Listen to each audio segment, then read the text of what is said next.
I'm Dr. Eric Waldon, Associate Professor of Music Therapy at University of the Pacific in Stockton and San Francisco, California. The purpose of this presentation is to define what assessment is in music therapy.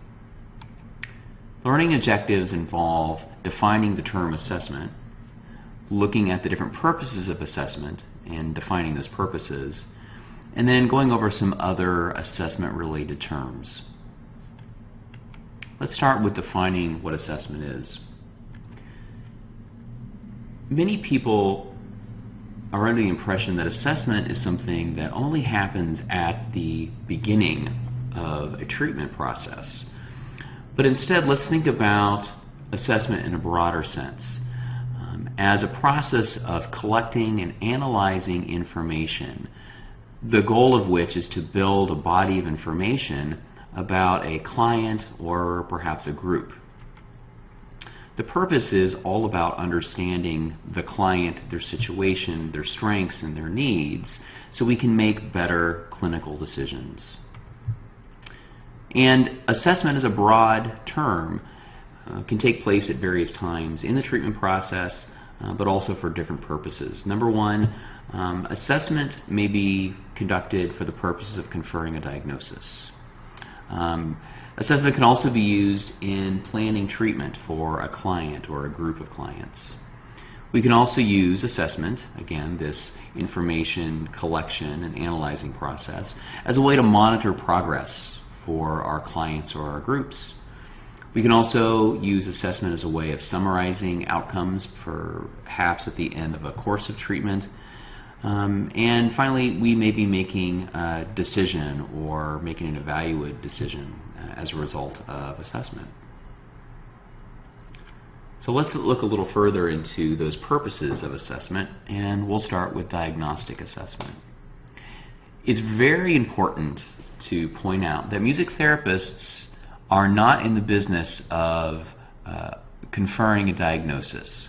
That usually falls on the shoulders of another member of our treatment team, and we always think of music therapists as working on a team.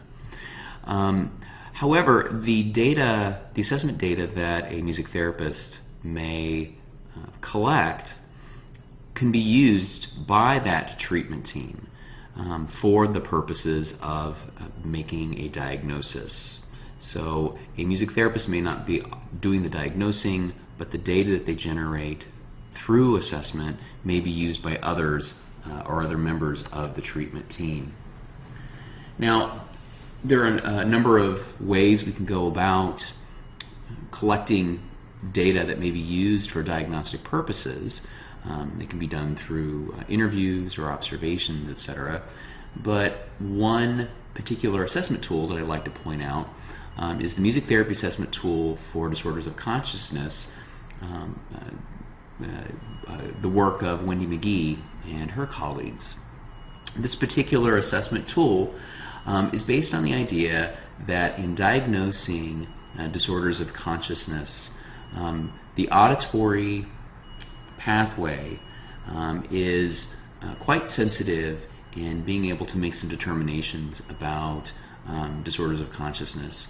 And this tool itself uses musical stimuli in various ways as a way to collect information on the level of disorders of consciousness that a client may have.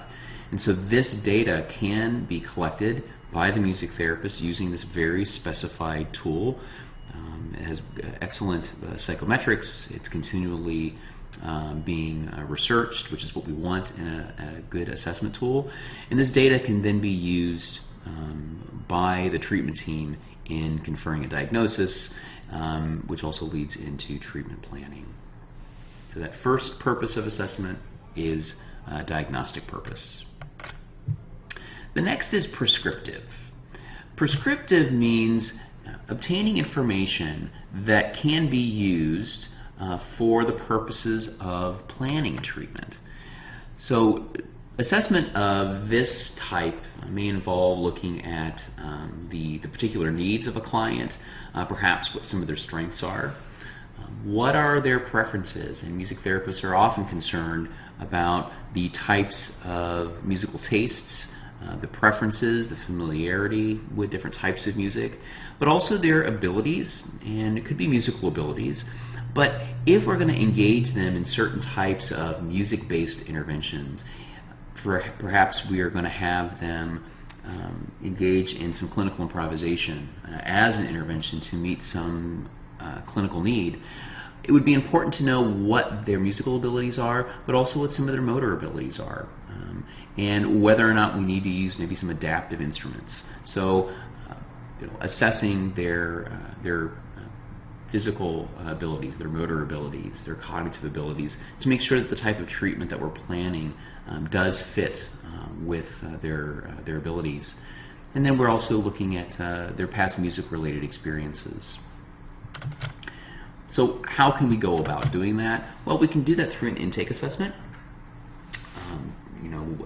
Many facilities, maybe people in private practices, have a protocol that they use when they meet a patient or a client for the first time.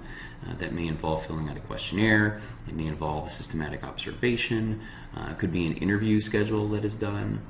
And so any type of procedure that's used towards the beginning of treatment for the purposes of planning treatment would fall under prescriptive. Again, you're prescribing a course of treatment based on assessment data. That's where you get the term prescriptive from. And another specific assessment tool is the Individualized Music Therapy Assessment Profile, the IMTAP, And the IMTAP is a specific protocol where you are looking at different music-related behaviors and how those match up to either developmental milestones or different levels of functioning across different therapeutic domains. So again, the IMTAP is used to prescribe a course of treatment. So prescriptive assessments. Next is formative assessment. This involves monitoring a client's progress during a course of treatment. And it may focus on things like monitoring their progress on objectives or their goals, looking to see whether or not their clinical status is changing over time, looking at the extent to which they're responding to an intervention. Are they responding in the way that is predictive of the treatment that we're planning? And this also allows us to maybe modify treatment if they're not responding the way that we thought. If we're constantly monitoring their progress across the course of treatment, then types of formative assessment may suggest we go back to an earlier level or maybe an earlier stage of our treatment to modify what it is that we're doing. Sometimes people call formative assessment ongoing assessment. It's another term that can be used. The frequency with which this happens varies. It could be something that happens only when the client comes to a therapy session. Sometimes it depends on the assessment tool that you're using, how frequently data needs to be collected. Sometimes the things that we're monitoring are behaviors, responses that occur outside of our therapy session. Perhaps if they are receiving treatment within a facility, maybe other disciplines are collecting data, and we can use that as a way to monitor their progress and make some inferences as a function of their participation in music therapy. So an example could be if you're working in a school facility, a school setting.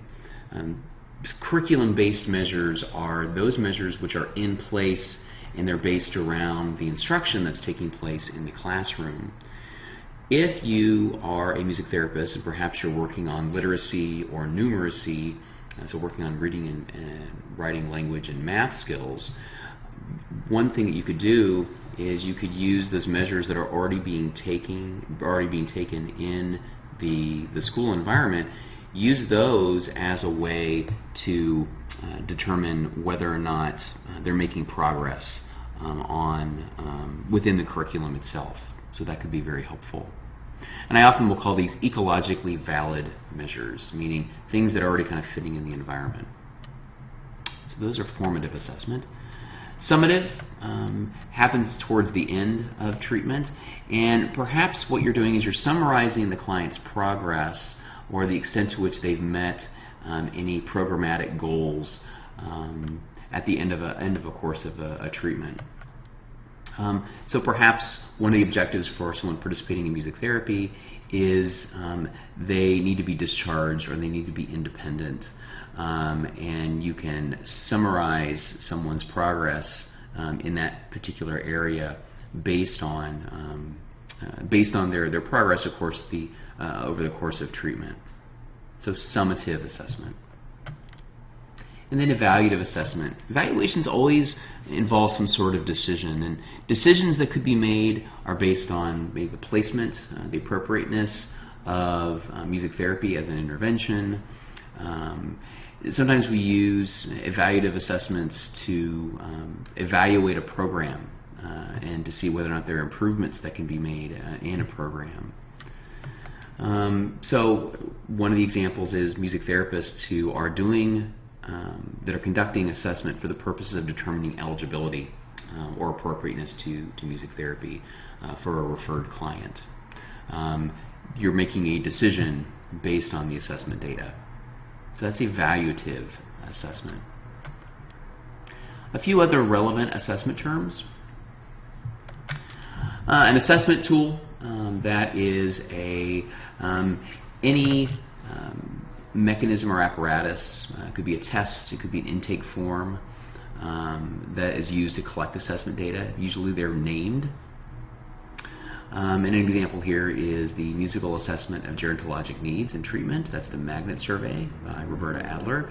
It's used for older adults. It has interactive procedures, exercises, as well as an interview form and a way to collect information from records, and it's used to plan treatment for older adults. A screening form. These are relatively brief assessment types of exercises, and they can be used to determine whether additional assessment is required.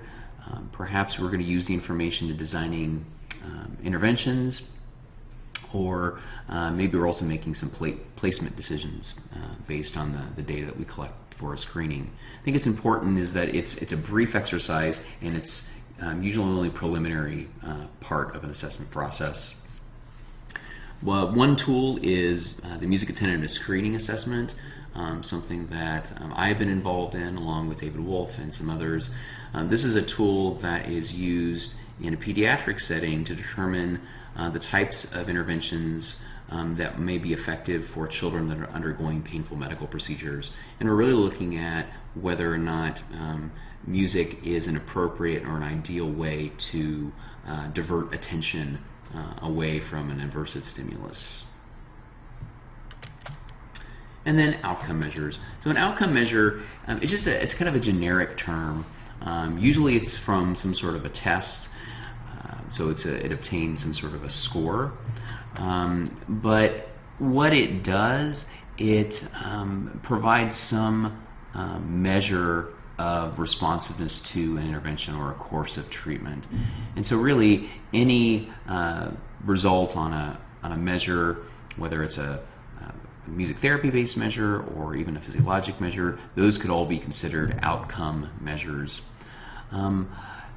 One music-based measure that I'll point out to you is the MIDAS, the Music and Dementia Assessment Scales by McDermott and colleagues. This is used with older adults, and it's an observational type of measure, and it can be used to determine an older adult resident's responsiveness to treatment as a function of music therapy.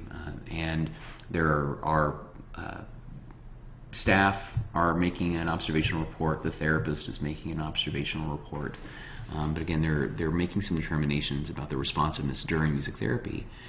And then the last one here, this is not a music therapy based measure, but this is a very common tool, at least used in the United States, called a PHQ-9. And what this does is it measures depression symptoms, and this could certainly be used as an outcome measure if depression is considered a primary concern and something that is worthy of monitoring. That concludes this presentation, and if you have any questions, please be certain to contact me. My information is on the MTAC website. Thank you.